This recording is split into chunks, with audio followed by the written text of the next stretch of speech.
Islam, A Challenge to Religion, by G.A. Parwez. The Law of Requital. What is it? For the savage, as for the child, the world is the scene of fortuitous events, none of which stands in an intelligible relationship with the other. With the growth of intellect, both awake to the presence of order in the world around them. The first thing they notice is the sequence of certain events. For example, a flash of lightning is followed by a crash of thunder, and contact with fire is followed by burning. Knowledge of invariable sequence helps them to make better adjustment to the world. They become conscious of the causal nexus between events. They seek to know the causes of events, because this knowledge enables them to predict the effects and also to control them. They become aware that they themselves operate as causal agents producing changes in the world. The knowledge that all their actions have consequences gives them a sense of power as well as of responsibility. They realize that in choosing to act in a certain way, they are also choosing the consequence of their action. If the consequence is unpleasant and man wishes to avoid it, he can do so only by refraining from the action which leads to it.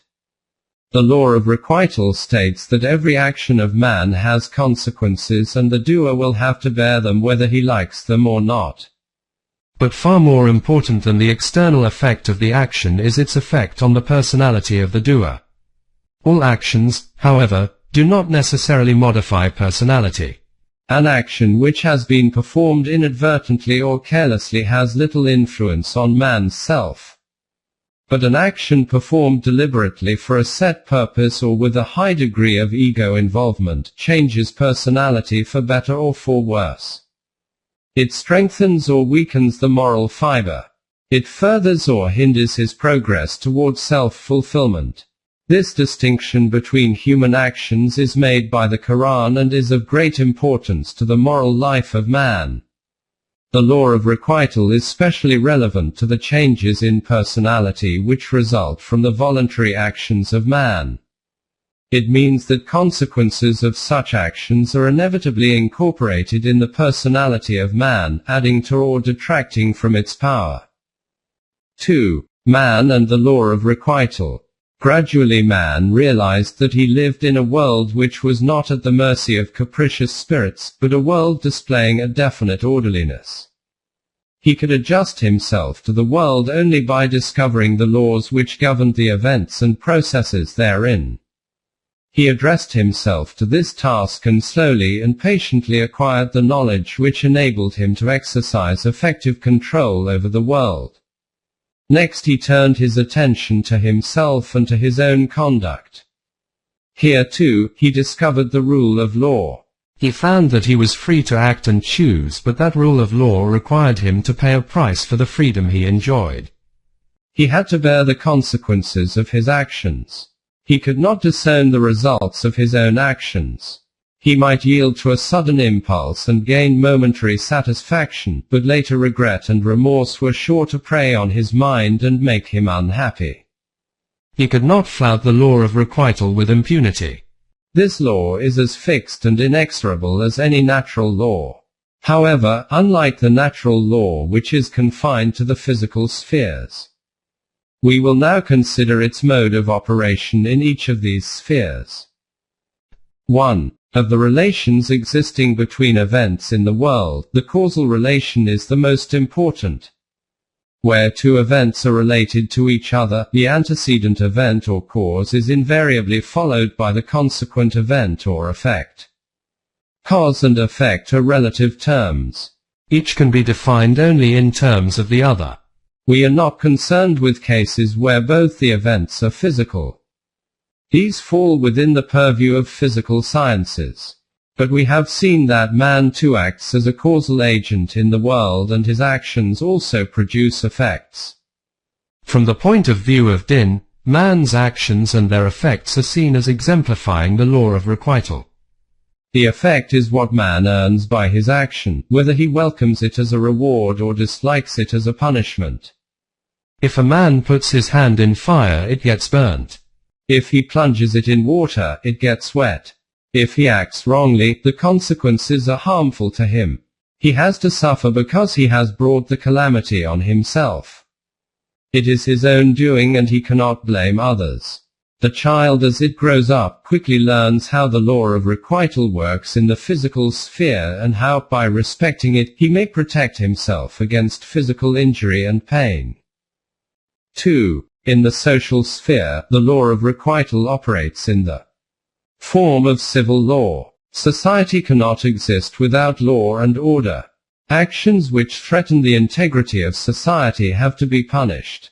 Men often act in an antisocial way. Impelled by selfish desires, they often act in such a manner as to disrupt the group to which they belong. They can be restrained only by the knowledge that their wrong actions will bring upon themselves highly unpleasant consequences. A man may inflict injury on his fellow being or rob him of his property, but he knows that afterwards he will have to serve time or pay a heavy fine. The prospect of suffering punishment deters him from acting against the interest of society. In a well-organized society, men are usually law-abiding because they see that everyone who transgresses the law is invariably punished. However, we must not forget that even in a well-governed state, some criminals go unpunished while some innocent men are unjustly condemned. Human laws are not perfect and there are, in every society, serious defects in the administration of justice. Cunning men, especially if they are wealthy, can often find some way of evading the punishment which they deserve. That is why every society has its criminals. The only remedy lies in perfecting the machinery of the administration of justice. Thus we see that the law of requital does operate in the social sphere, although its working is not free from defects. 3. In the moral sphere, the law of requital is seen in its purest form. Here it points to the necessary connection between man's action and the ensuing modification of his personality. Man's action, besides producing effects in the world and in society, produces also effects within him, changing his self for better or worse. External factors have no effect on a man's personality. Man can be free although he is confined in a prison cell. On the other hand, though outwardly free, he may have a cramped and inhibited personality. Human personality is keenly sensitive to the moral tone of his actions. Every transgression of the moral law debilitates it in its ability to play its proper role. The working of the law of requital is much more subtle in this sphere than in other spheres. A man may casually take a wrong turning and may go on committing trivial misdeeds without being aware of the gradual harm he is doing to his personality. One day, he will be shocked when he realizes the cumulative deterioration in his personality. Though subtle, the working of the law of requital in this sphere is relentless. Every action leaves its effect, good or bad, on the personality. The effect at a time may be so slight as to be hardly perceptible, but if the man continues to act in the wrong way, the cumulative effect may transform his personality. The infection of bad actions may be negligible at the beginning, but it works insidiously, and gradually undermines the self. The man who is morally sensitive can perceive this effect coming about and check himself in time and retrace his steps before an irretrievable damage is done. 3. It's working. All our actions are not subject to the law of requital. Involuntary acts and those performed heedlessly or with little ego involvement may be regarded as morally neutral. But deliberate acts, through which we express our real self and which can acknowledge as our own, are inevitably rewarded if right, and punished if wrong. The moral order in the universe is based on this law. We can claim only what is due to us. Only right actions entitle us to reward. The Quran confirms this view. And unto Allah belongs whatsoever is in the heavens and whatsoever is in the earth, that he may, according to his law of requital, reward those who do amal as-sayyi'ah with what they have done, and reward those who do amal al-hasana with goodness. 53:31. God has granted man a measure of freedom, but he keeps watch over man to see how he uses the freedom. And he it is who created the heavens and the earth, that he might afford you opportunity to show which of you is best in conduct. 11. 7. The Quran declares that God sees not only the overt actions of man but also his inner motives and hidden intentions, and his judgment of man is on this broad basis. Alike to him is he among you who hides his word, and he who speaks it aloud, and he who hides by night, and he who goes forth openly in the day. He has pursuers from before him and from behind him, who watch him by the command of God. Lo, Allah does not change the condition of a folk until they first change what is in their own selves. 13. 10-11. Whatever man desires, he must get through his own efforts. If it were offered to him as a free gift, it would not benefit his personality. He cannot hope to deceive God by a pretense of striving. He must strive earnestly. There are guardians over you, who are honorable reporters. 82. 9-10. And again it is said, we created man and we know what his mind whispers to him. And we are nearer to him than his jugular vein. 50. 16. The Quran assures man that his actions are not like ripples on the surface of a lake, vanishing one after the other for good. On the contrary, they leave indelible imprints on his personality. They are entered on the debit or credit side of the ledger kept for him. And on every man we have fastened his record about his neck. And we will bring forth to him, at the time of judgment, a book offered to him wide open. 17. 13. Man bears responsibility for all those actions in which his self was involved. If the action was wrong, he has no option but to submit to the punishment which is the necessary result of his action. It will not avail him to offer excuses that he acted heedlessly in a fit of abstraction, or with a good intention. His own heart will bear witness against him. Oh, but man is a telling witness against himself, although he tenders his excuses. 75. 14. The law of requital works unerringly. There is a necessary connection between acts and their effects. Good actions are necessarily rewarded and wrong actions are invariably punished. In social life, however, the connection between a socially approved act and its reward is external and contingent. Let us illustrate this point. A man undertakes to perform a job on the understanding that he will be paid an agreed sum of money on its completion. He may do the work but may not get the reward. His employer may die, become insolvent, or prove faithless. On the other hand, the connection between moral actions and their effects is internal and necessary. The effect is on the personality of the doer. If the effect is good, the doer is carried forward towards his goal of self-realization. If it is bad, he is necessarily thrown back. Every moral act works consequential changes in the human personality. These changes may be in the direction of greater integration or of disruption. They may or may not be conducive to spiritual health. The requirements of spiritual health are different from those of physical health.